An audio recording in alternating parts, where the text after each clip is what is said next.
Secretly learned my girlfriend's language to surprise her. Now I'm stuck pretending I don't know her shocking secrets. I've been secretly learning Afrikaans, my girlfriend's native language, for over a year. My plan was to surprise her and her family by speaking it when I finally meet her parents later this year. But well, this secret mission has had some unexpected side effects. Since she had no idea I could understand Afrikaans, I accidentally picked up on things she said during phone calls with her friends from South Africa.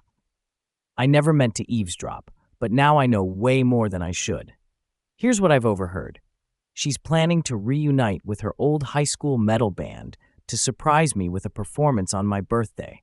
Sweet, right? Except two of the band members are her exes, and she's now debating whether it's a good idea.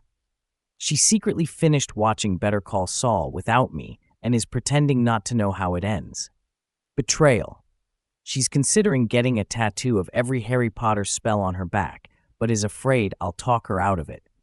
She told her friends she keeps her glasses on during intimate moments because apparently things look better that way.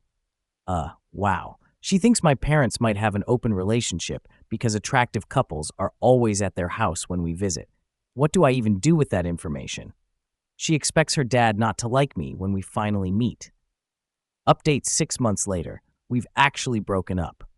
In my original post, my ex, who was still my girlfriend at the time, had this wild theory that my parents had an open relationship because they always had people at their house.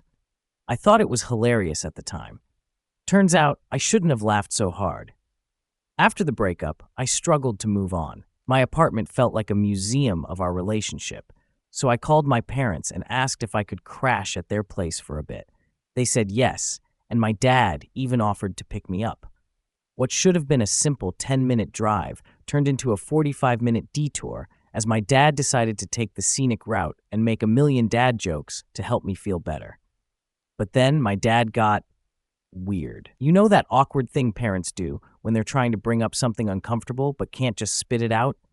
That was my dad, fumbling through words that made no sense. I finally begged him to just get to the point. What he said next, let's just say my ex would have yelled, "I told you so."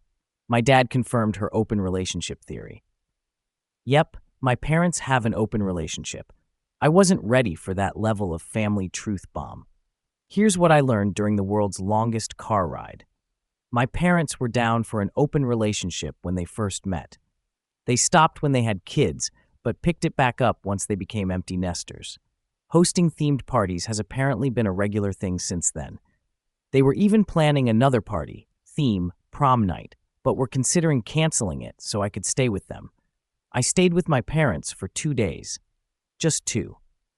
By then, I'd had enough of my dad turning father-son bonding time into a guessing game of which neighbors also had open relationships.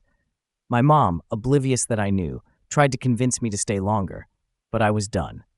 I took an Uber back to my apartment, haunted memories and all. I've never been so relieved to come home.